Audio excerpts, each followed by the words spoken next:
Hello, and you're welcome to the Big Tech Show with me, Adrian Weckler, in association with Square.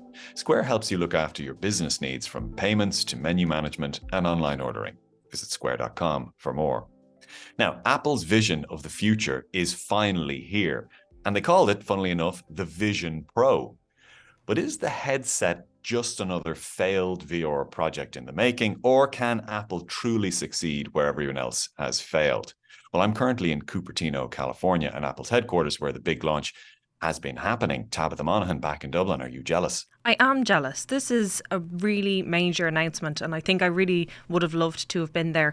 I don't know if I'm overhyping it, but would you compare it to the likes of the Apple Watch announcement or even the iPhone announcement? Is it that big of a deal? It is that big of a deal in the tech world. It's not as big of a deal in terms of the ordinary person on the street figuring out how they're going to use it immediately. And it won't be immediate because Apple won't be selling this for 6 months. It essentially launched a product, which we'll talk about in a second now in terms of what it does and how it feels, because I've had a go on this thing. But this is essentially for developers. So what you need to know first off about this headset, which is a virtual reality and augmented reality headset, is that it's not an accessory to a computer or an iPhone or an iPad. It's not like other VR headsets. This is a computer. It has its own computer chips involved. You don't need anything else to use it. Once you put it on, it scans your face and your eyes so that you can control it with your voice and your eyes and your hands like a computer without any other gadget or computer.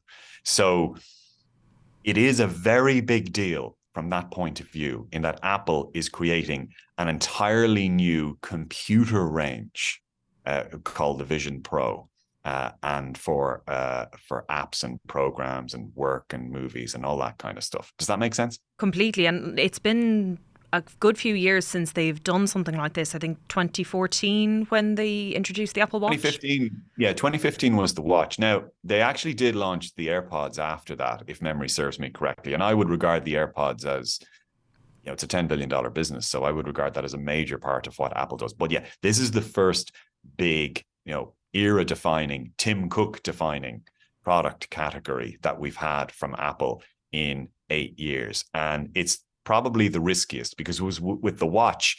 It's a smartwatch, works with your iPhone. People will buy it, they won't. People will use it for health, they won't, whatever. This is being pitched as a $3,500 computer for your head to get you to do things entirely differently, use it entirely differently to the way that you would a Mac or an iPhone or an iPad. So in some ways, there's a lot more riding on it. And in other ways, it's much more futuristic than any of those other things. That's a serious price tag, though, isn't it? I mean, Hmm. give me that price again. And do you think now that $3,500. that's Yeah. incredible? That and it is. We did think it was going to be in and around that price point, but I think that's going to mean that the majority of people aren't going to be able to use it. It's going to be an awful long time before anything like this becomes mainstream. Oh, I agree 100%. Now, two observations on that. The first is that, don't forget, they called it the Vision Pro. Why do they call it the Vision Pro and not the Vision SE or the Vision Air or the True. Vision Lite? Yes. It suggests that this is the upper end, the high end proof of concept for how these computers and how these headsets can work with all the bells and whistles. So 12 cameras on the front, 5 sensors on the front. So that means that your hands can work with it without any accessories for your hands, unlike other VR headsets. Loads of sensors inside the 4K screens inside the headset to track your eye movement. And it's kind of incredible the way that works. So when you put the headset on, and the home screen, the hello home screen comes up, and you see the familiar Apple icons. You got photos, and you got like FaceTime, and you've got the Apple apps. When you look at one of them, it starts to move, and it asks you, do you want to use that app just by looking at it? So this is a very high end, very advanced, very sophisticated headset that has a lot of tech on it that no other headset has. So it's the Vision Pro. Now, you could well see in 2 years' time or 3 years' time introducing the Vision Air. And it doesn't maybe have all those bells and whistles, but still does the majority of, say, what the Vision Pro does. And maybe that costs €1,299. Now that's still a lot of money, but a regular iPhone costs €1,029. You know, Yeah, completely. It's way more in people's budget.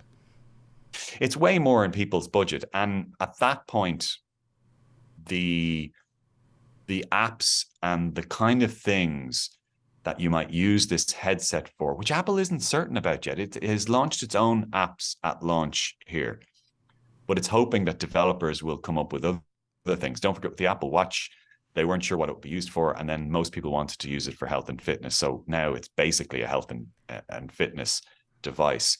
But Apple doesn't think that this is going to be an overnight hit. It's not expecting to sell 1 million of these in year 1 or year 2 or even in year 3.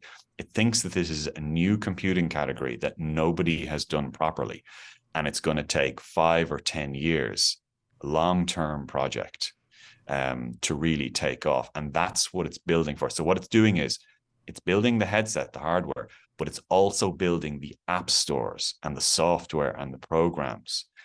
Like, the way that right now, the App Store, say for the iPhone or the iPad, you kind of think, oh my God, I mean, Apple has it locked up. They make so much money off the App Store. That's the way that we all use the majority of our computing every day is mainly through apps actually on our phones. Yeah. That's what it's trying to do now. It's trying to create an app store and trying to basically own this space for the future. It's a really long-term project, and that's something I wanted to ask you, because we had Stuart Miles on a few weeks ago, who I know you've spoken to for this podcast as well, which we'll come to in a little while. But when we had him on, he said that, that Apple are really good at educating us on how to use things without us realising that they're even doing it, without realising that we even need this product. And he used the example of an iPad. People had the laptop and then they served us up this iPad and people were going, I don't need that. Now it's everywhere. Who doesn't have a tablet these days? Do you think that's going to be really crucial, that Apple will have to, create that system around it, but also tell people how this will become part of their lives? I think they will have to do a bit of that. And I think that some of that will come from people using it themselves and experimenting with themselves and developers coming up with apps themselves. So in one sense, this is a much harder sell, because if you think about it, with a phone or an iPad or a watch or AirPods or a Mac, these are devices that you just pick up, turn on and put away quickly. And you can sort of do other things at the same time. I mean, who doesn't sit in front of the TV now with their phone second screening, right? So you can do other things at the same time, and you can be in company with them mostly. Okay, not a desktop computer, but certainly with a phone or a watch. This is different. So this is a big headset that you're putting on that covers a third of your face, including your eyes. By definition, you're isolating yourself off from the rest of the room. Now, funnily enough, Apple has a really quirky solution to this. And it's actually a little bit creepy. Not sure if you've seen any of the videos, but the way that Apple tries to address this thing of isolating yourself off is that it takes a scan of your face and your eyes, and there's a little screen on the outside. It's not a little screen, it's actually quite a big screen, the outside of the headset. And when you want to see things around you. So this goes from virtual reality to augmented reality. And the difference, obviously, is virtual reality, you're completely closed off. Augmented reality, you can see what's around you in the room, but they're just digital artifacts overlaid on that. You can go from one to the other using the crown, the digital crown, which is the same on a watch, the same on AirPods Max. And when you dial the knob, it sort of fades in and out of reality of the room that you're in. Now, let's say you want to talk to somebody who's in the room with you. You dial the knob, it fades in, but you're still closed off from them, right? Well, no. And this is the creepy bit. A sort of digital representation of your eyes appears on the screen on the front of the headset. So it's not your eyes. They don't just fade them out. Now, this is weird. They actually are your eyes, but it's not live video of your eyes. It's the scan of your eyes that the Vision Pro headset does. So they're similar to your eyes. They're the same shape as your eyes. They may even be the same color as your eyes, but they're still very much computerized eyes. I So think regardless, if somebody was sitting beside me with those on, I'm not going to be thrilled that they're going to be having a conversation with me with those on. no, I don't like no, it. that And no, that's not going to happen. And that is like, that's dead on arrival. That yeah, idea that somebody will be wearing a headset yeah. for all of the most misanthropic. You can, like, no matter how misanthropic you are, no matter how much you hate other human beings, you're not going to do that. I Um, want, I wanted to ask you that about aside, the I mean, this look is of a them. solitary, yeah. Go Sorry, I wanted to ask you about the look of them though, because on. we were talking, when we were talking about it, we always referred to them as Apple glasses. And I had it in my head a little bit, though, again, Stuart said they were going to be more like ski goggles, and he was right. I was thinking more like Ray-Ban Stories, maybe, or slightly bigger than that. You can wear Ray-Ban Stories every day. They're kind of more like the Meta Quest Pro. They're these big headsets as well. I mean, did you get to try them on? Are they heavy? How does it feel? Yes and yes. Okay. They are very different from, Meta's photo glasses, or the kind of concept, the futuristic concept of glasses that we think are coming down the line, but maybe not for 4 or 5 or 6 years. They do look like other VR headsets. So they're big, they're clunky, they're like a very, very large pair of digital or electronic ski goggles. They're huge relative to a normal pair of glasses. They're not huge compared to other types of VR glasses. They are quite comfortable. They're relatively light. One of the reasons they're light is because the battery is not actually included in the headset. You have to wear the battery or put the battery separately, and it connects via a cable. Now, Do you that's have a to bit be weird. connected to the cable the whole time? Well, you can plug it into the wall as well. Oh, but you have The a headset, cable regardless is always attached to yeah, the headset. Oh, okay. yes. So there's no battery at all within the headset. The power comes from a cable that is attached to a battery or to a wall socket. Now, I don't think that's as big a deal as it sounds, because I don't think you're going to be walking around with this thing. You might bring it on a plane, for example, if you want to shut yourself off from the world, and then you'll get your 2 hours of battery life, which isn't great, to be honest. But I think the vast majority of people will probably use this plugged in at home. Yeah. So they've reduced the weight that way. So it is somewhat comfortable on your head. It's very well designed as well, as you can imagine. I mean, It's very Apple. They're very sleek looking.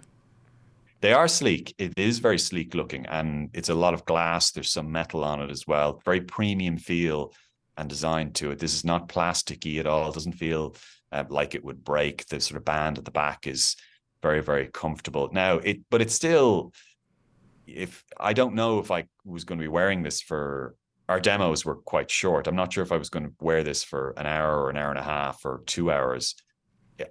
It might start to feel a little bit uncomfortable. Yeah. All right, but for the moment, it's reasonably okay.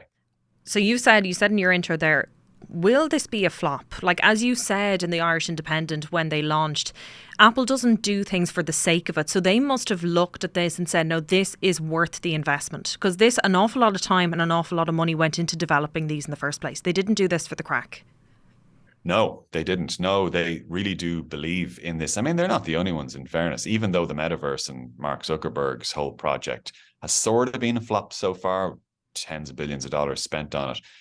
There are a lot of people who are quite optimistic about the future of virtual reality. And Apple's headset is the first one that really comes close to realizing what it can do and what the opportunities might be. And it's literally the only company in the world who can come up with an app store, for example, for apps, for things that we might want to use it for. Do I think it's going to be a flop? I mean, it is a bet. It's not a sure thing at all. It's possible that we still are just not ready to immerse ourselves in headsets. I mean, it's possible that we are. And like, you always have to remember with Apple, it doesn't depend on most of us using this. That may or may not come in time.